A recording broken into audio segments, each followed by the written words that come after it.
मैं प्रयास मिश्रा आपके अपने YouTube चैनल प्रयास के निरामन में आपका स्वागत करता हूं, बहुत अभिनंदन करता हूं। आज चैत्र रामनवमी के प्रतिपदा के दिन मैं प्रयास आप लोगों के लिए गणित विज्ञान की सीरीज नए सिरे से फिर से लेकर आया हूं।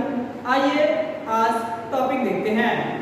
आशा है यह आपके लिए बहुत ही मददगार साबित होगा। आज का हमारा टॉपिक है क्लास 10 से है वास्तविक संख्या। वास्तविक संख्या की बात करते हैं। वास्तविक संख्या कहते किसको हैं? सबसे पहले ये हमारा क्वेश्चन होता है वास्तविक संख्या। ये किसे कहते हैं वास्तविक संख्या? वास्तविक संख्या किसे कहते हैं? आप जानते हो वास्तविक संख्या क्या है? इसके बारे में चर्चा करते हैं। जिन संख्याओं का वर्ग, हमने क्या कहा? जिन संख्याओं का वर्ग धनात्मक संख्या या शून्य है, धनात्मक संख्या या शून्य हो, सब के सब वास्तविक संख्या कहलाती है। क्या कहा? जिन संख्याओं का वर्ग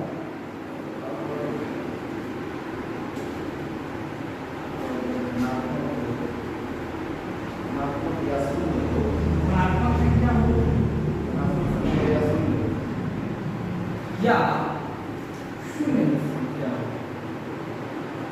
हो, वास्तविक संख्या कहलाता है।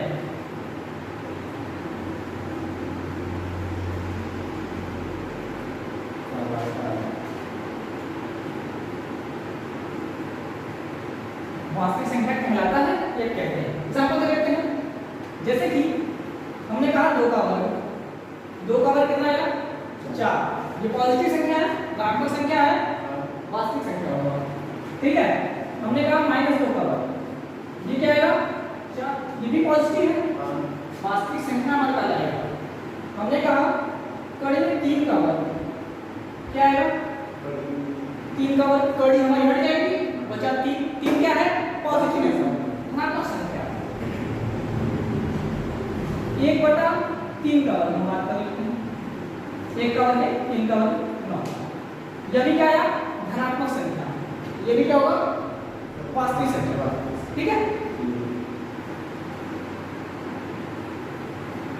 हमने लिया कड़ी में -5, इसका वर्ग किया तो कड़ी तो हमारी हट जाएगी, नीचे क्या बचा? -5। क्या यह वास्तविक संख्या है? नहीं, वास्तविक संख्या नहीं है।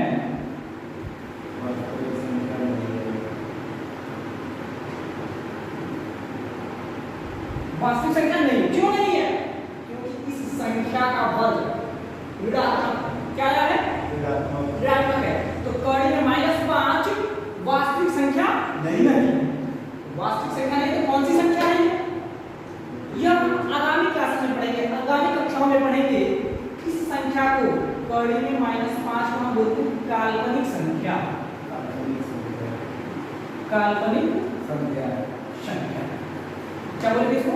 काल्पनिक संख्या। काल्पनिक संख्या अंग्रेजी में बात करते हैं इमेजिनरी नंबर। ठीक है। इसके बारे में आगामी क्लासेस में 11 वाले क्लासेस में आपको चर्चा की जाएगी। लेकिन अभी यहाँ तक समझते हैं कि ये हमारा वास्तविक संख्या नहीं है। क्यों नहीं है? क्योंकि इसका वर्ग हमारा माइनस में आया। ओके, आशा है कि वास्तविक संख्या समझ में आएगी। आते हैं अगले टॉपिक में। वास्तविक संख्या का विभाजन कैसे करेंगे? ये जो वास्तविक संख्या है इसको विभाजित कैसे करेंगे? वास्तविक संख्याओं को 2 भाग में हम बांट सकते हैं। कौन कौन सी? परिमेय संख्या और अपरिमेय संख्या। अपरिमेय संख्या, परिमेय संख्या और अपरिमेय संख्या। सॉरी, लाइट चली गई, थोड़ा सा मैनेज करना पड़ेगा आप लोगों को। परिमेय संख्या, अपरिमेय संख्या। परिमेय संख्या किसे कहते हैं बाबू? जिन संख्याओं को p/q के रूप में लिख सके। किस रूप में लिख सके? p/q। और p और q दोनों क्या हो? हमारे पूर्णांक हो। क्या हो?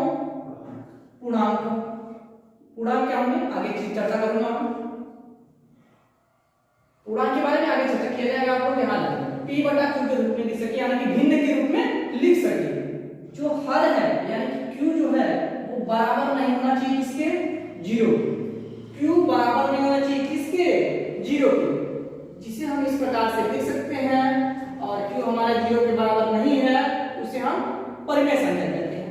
बात करें अपरिमेय संख्याओं की, तो अपरिमेय ठीक इसका उल्टा, जिसे P बटा Q के रूप में ना लिख सकते, P बटा Q के रूप में नहीं लिख सकते हैं, ऐसे क्या बोलते हैं, अपरिमेय संख्या।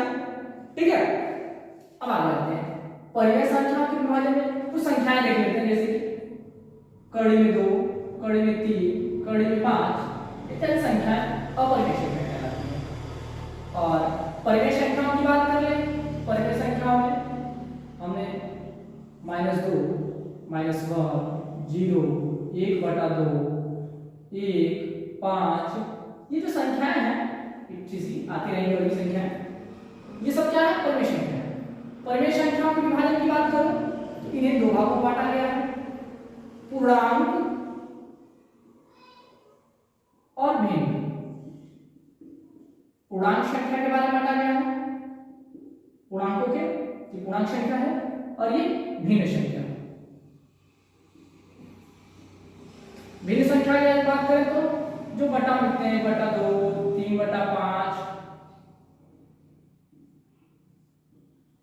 5/7, ये सब भिन्न संख्या है। ठीक है, पूर्णांक संख्या की बात करें तो -2, -1, 0, 1, 2 और आगे संख्या हमारी आती जाएंगी, ये पूर्णांक संख्या। इनके विभाजन की बात करें तो इनमें विभाजन है कौन कौन सी, तो ऋणात्मक पूर्णांक, ऋणात्मक पूर्णांक, शून्य और धनात्मक पूर्णांक, धनात्मक पूर्णांक। ऋणात्मक पूर्णांक वही यहाँ लिखा गया -1, -2, -3, जो माइनस वाली संख्या है ऋणात्मक है। शून्य की चर्चा हम जानते हैं, 0 को शून्य। धनात्मक यानी कि 1, 2, 3 एंड सो ऑन। ये हमारी संख्याओं का विभाजन है। ठीक है, अभी बात कर लेते हैं इससे कुछ रिलेटेड क्वेश्चन, इसको पहले नोट कर लो, बना लो। और ये ऐसा हो गया, आपने स्क्रीनशॉट लेके अपना नोट्स बना लीजिए, फिर हम आगे कुछ क्वेश्चन की चर्चा करते हैं। कुछ क्वेश्चन इसी के आधारित कुछ क्वेश्चन को लेकर आते हैं जो बोर्ड के पेपर में ऑप्शनल क्वेश्चन के रूप में पूछा जाता है। बोर्ड के पेपर में ऑप्शनल क्वेश्चन से रिलेटेड पूछा जाता है, इस टॉपिक से क्वेश्चन, उन क्वेश्चनों को हम लेके आ रहे हैं। चलिए शुरुआत करते हैं। क्या सभी पूर्णांक परिमेय संख्या होती है? क्या सभी पूर्णांक परिमेय संख्या होती है? यस या नो, हाँ या नहीं? तो आप देख रहे हैं पूर्णांक किसमें भाई, पूर्णांक क्या है, परिमेय संख्या। तो हाँ, सभी पूर्णांक परिमेय संख्या होती है, सभी पूर्णांक परिमेय संख्या होती है। हाँ, क्वेश्चन अगर दूसरी तरह से कह दे कि क्या सभी परिमेय संख्या पूर्णांक होती है, सभी परिमेय संख्या पूर्णांक होती है, तो आंसर होगा नहीं। क्यों? क्योंकि इसमें भिन्न संख्या भी आती है, परिमेय संख्याओं में भिन्न संख्या भी आती है जो पूर्णांक में नहीं होती। ठीक है, अगला क्वेश्चन आते हैं। क्या सभी भिन्न संख्याएं वास्तविक संख्या होती है? क्या सभी भिन्न संख्याएं वास्तविक संख्याएं होती हैं? तो भिन्न संख्या कहां है भाई, परिमेय में, परिमेय कहां है, वास्तविक संख्याओं में। तो हाँ, सभी भिन्न संख्याएं वास्तविक संख्याएं होती हैं। यस, हाँ होती हैं। अगला क्वेश्चन है, क्या पाई एक परिमेय संख्या है? पाई एक परिमेय संख्या है? पाई एक परिमेय संख्या है? नहीं, पाई परिमेय संख्या नहीं है। पाई हमारी क्या है, अपरिमेय संख्या है। पाई अपरिमेय संख्या है। अगर पाई का वैल्यू दिया गया हो 22/7, तो क्या यह परिमेय संख्या है? हाँ, क्योंकि 22/7 भिन्न संख्या है और भिन्न संख्या हमारी परिमेय संख्या होती है, तो हाँ ये परिमेय संख्या है। ओके, आते हैं कुछ और क्वेश्चन। कड़ी में 16 क्या ये कड़ी में 16 क्या ये अपरिमेय संख्या है? कड़ी में 16 क्या अपरिमेय संख्या है? तो नहीं। क्यों? क्योंकि 16 का वर्गमूल होता है हमारा 4 और 4 हमारा कौन सी संख्या है? 4 हमारा है पूर्णांक और पूर्णांक जो होता है वो क्या होता है? परिमेय संख्या। तो यह अपरिमेय संख्या नहीं होगा, परिमेय संख्या होगा। आशा है कि आपको समझ में आई होगी। चलिए शुरुआत करते हैं इसके आधारित क्वेश्चंस के बारे में यूक्लिड विभाजन प्रमेय का समझ करके आगे बढ़ेंगे इस टॉपिक में।